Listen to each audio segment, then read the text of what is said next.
হে hello everyone, কি ভাবছো? এ আবার কোত্থেকে চলে এলো? আরে এটা আমার বোন, আমার one and only little sister. তো আজকে তোমাদের সাথে অ্যানাদার একটা নতুন ইনভিটেশন ব্লগ শেয়ার করব। এই যে এত নাচা কান্না হুল্লোড় কিসের জন্য জানো? আনসিকার অন্নপ্রাশন। তো আমরা সবাই মিলে চলেছি ওকে স্নান করাতে। গায়ে হলুদের পরে যেমন বিয়ের সময় স্নান করানো হয়, ঠিক সেরকমই এই পুচকেটাকেও স্নান করাতে নিয়ে গেছে। দেখো, ও কোনো মতো করে মানে পুকুরের একটু হালকা জলের ছিটে লাগিয়ে নিয়ে চলে আসা হলো বাড়িতে। এরপর দেখো কি খেলছে, আর এখানে এবার হচ্ছে ওর অরিজিনাল স্নান।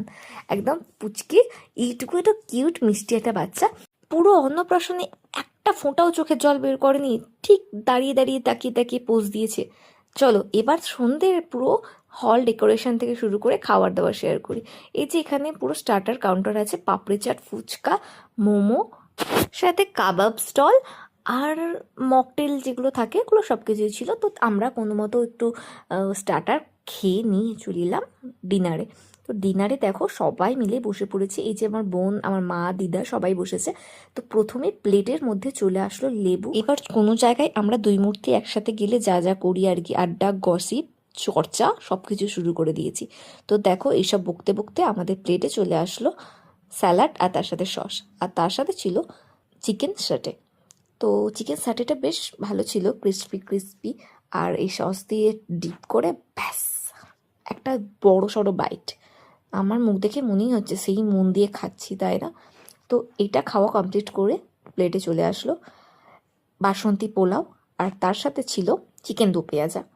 তো চিকেন দু পেঁয়াজের সাথে বাসন্তী পোলাওয়ের কম্বিনেশন যথেষ্ট ভালো। তারপরে খাওয়ার পরে চলে আসলো ঝুরঝুরে আলু ভাজা, ডাল আর ভাত, কিন্তু আমি ডাল ভাতটা নিইনি, অল্প একটু ঝুরি আলু ভাজা খেয়ে নিয়েছি। আর এরপরে চলে আসলো ফুলকপির রোস্ট। তো ফুলকপির রোস্টটাও বেশ ভালোই ছিল খেতে। আর এখানে এসেছে চিংড়ির মালাইকারি। বাঙালিরা তো অলওয়েজ মাছ প্রেমিক, তাই যে মাছই হোক, ইলিশ হোক আর চিংড়ি হোক, কোনো ভেদাভেদ না রেখে আগে প্লেটে নিয়ে নেয়। আমিও কোনো অংশে কম নয়। চিংড়ির মালাইকারি শেষ করে চলে আসলো গরম গরম মটন কষা। তো মটন কষাটা দিয়ে পোলাও, এর জন্য পোলাওটাকে এতক্ষণ ধরে জমিয়ে রেখেছিলাম। ভীষণ সুন্দর লাগে মাটন কষার সাথে পোলাওয়ের কম্বিনেশন, তাই আমি ভাত দিয়ে না খেয়ে পোলাও দিয়ে একটু মাটন কষা খেলাম। মাটনের পিসগুলো দেখো বেশ সুন্দর ছিল, তাই না?